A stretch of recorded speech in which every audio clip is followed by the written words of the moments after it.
most of us are struggling to come to terms with the virus.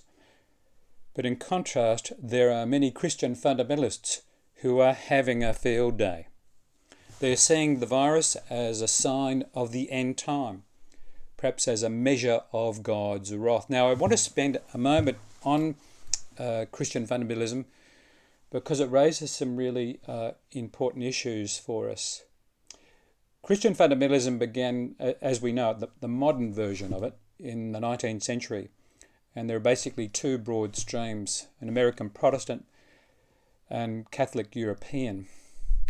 Both of them share in common a quest for or an anxiety over certainty. Now, there are other factors. Typically, there are often homophobic movements or misogynistic movements. There's a concern for moral absolutism. Black is black and white is white, and there is no grey. But this quest for certainty, this insatiable quest for certainty, I suspect is one of the main drivers behind Christian fundamentalism. And in this time where there is great uncertainty, it is no wonder that we see politically and in terms of religion an increasing move to the right. People are looking for rules, for answers, for black and white answers to complex and ambiguous questions. I want to explore this theme of uncertainty a little bit and use it as a way of getting into and appreciating a deeper and more significant and substantial understanding of spirituality. To begin, I want to start with the work of the great radical philosopher, the French philosopher Michel Foucault, and talk a little bit about his understanding of spirituality, because I think it's got a lot to teach us. And I think in the case of the church and Christianity, it can open our eyes to new perspectives within the Christian tradition. Foucault was a French philosopher, brilliant. It's hard to summarize his career other than to say he had this creative way of thinking, of thinking about things differently and getting others to think about things differently. And that included the question of spirituality. Brought up in a traditional Roman Catholic family, he became an astute critic of the church. He was erudite. He knew a lot about the church, and he used that knowledge to provide some really important insights into Western history and Western culture. He wasn't anti-church. In fact, in many ways, he was an admirer of the church, but he certainly was an astute critic. Towards the end of his life, he began to take an interest in spirituality, particularly Greco-Roman practices of spirituality. Two examples would be the Stoics and also the Cynics.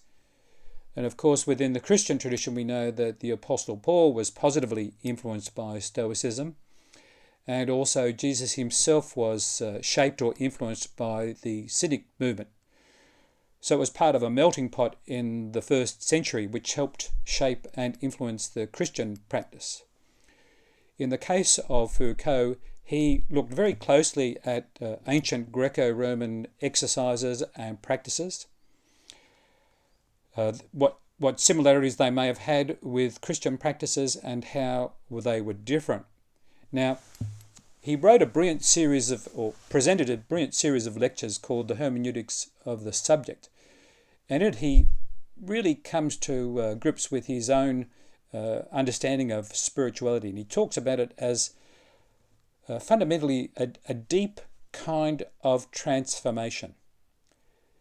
In the process of describing this transformation, he talks about a series of exercises that people can conduct or do that help people enter this experience of deep transformation. But basically that transformation touches us at our very core. And to quote Foucault, that the subject's very being is transformed in an experience of spirituality. Now, the key to understanding Foucault's understanding of spirituality is that this is a deep, marked and profound transformation. Foucault often refers to the person as the subject. It's a philosophical way of addressing the person. And he was very much interested in subject formation. That is how you and I as people are formed as subjects. So when he's talking about this deep transformation of the subject, which is part and parcel of spirituality, he's talking about us, in a sense, being unformed. So we were formed in a certain way, and that has its strengths, but it also has its weaknesses. Usually in our social formation, there's some baggage. For some people, more so than others. We receive certain gifts from the past that make us who we are, but there are many things that we need to jettison.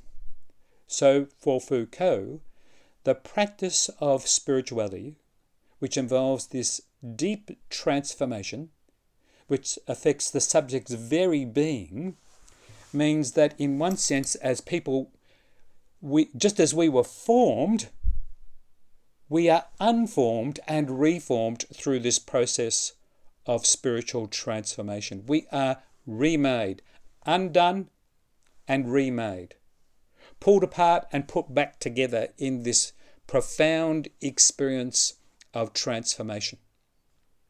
Now, this understanding of spirituality, which is contemporary, it has ancient roots, I think is worth exploring, and it gives us new eyes too.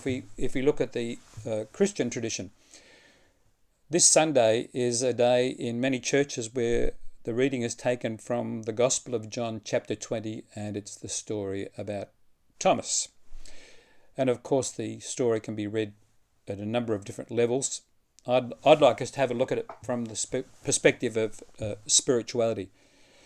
There is a profound and consistent sense of spirituality in the Gospel of John that has to do with love. The dominant image of God in the Gospel of John is not a wrathful figure.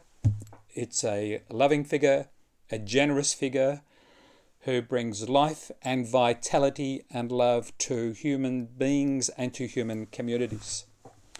So here we have the story of Thomas. What I want to suggest is that the issue is not really about Thomas. These appearance accounts were written for later generations who were trying to come to terms with what had happened in and through the life and death of Jesus. They were coming to terms with it.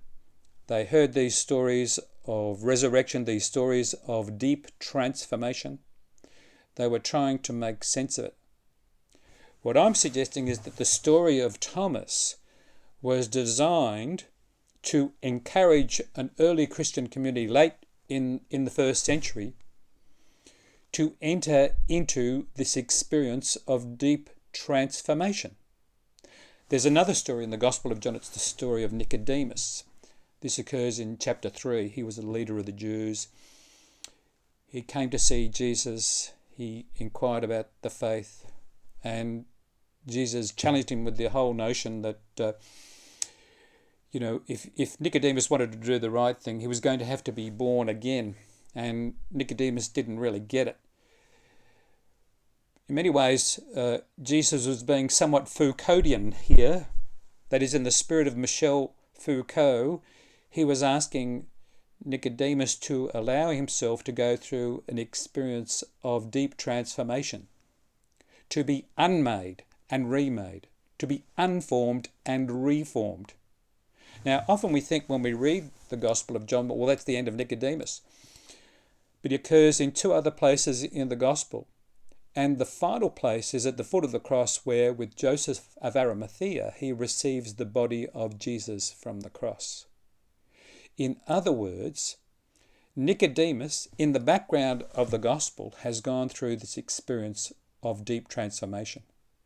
On the other hand, Thomas wants certainty, like the fundamentalist. Show me the money, show me the certainty. I need to know for sure. And the challenge or rebuke of Jesus in that story is that we can't always be provided with certainty. So the rhetorical purpose of this story of Thomas is designed to engage the Christian community in a deeper sense of spirituality that accepts uncertainty and ambiguity as the norm, but invites them to a deeper level of engagement. Currently, we live in a period of great uncertainty. I mean, in many ways, uncertainty is the norm. Is there ever a period in history where we have 100% certainty? But in the age of the virus, we are even more insecure and uncertain. And what I'm hearing from the great lectures of Michel Foucault and from the Gospel of John is what I think the ingredients for a 21st century spirituality, which is about deep transformation, which is about engagement, which is about living with uncertainty. It's an invitation to enter into a lifestyle that is characterized by a generosity of spirit, an open heart, and a willingness to become engaged even when there isn't certainty. Now, in both Foucault and within the Christian tradition, it does involve the self. The work of spirituality can't be done by somebody else. You and I have to, in a sense, do our own work. So I guess I would encourage you to explore your spirituality on the premise that uncertainty is the norm, but there is an alternative way of living, a deeper way that plummets the depths of life. It's what theologian Paul Tillich calls the depth of existence. Spirituality, then, is about a frame of mind, certain attitudes, certain practical exercises which we enter in order that we can engage with this deeper level of existence. And by virtue of that, by virtue of the deep transformation, it leads to us engaging in the world in a more generous and magnanimous way. In other words, if we look after ourselves, if we do our own work, a practical measure that our own work has been done is that then we live generously for the sake of others. In the age of the virus, there are a lot of social justice questions that are currently not being addressed adequately.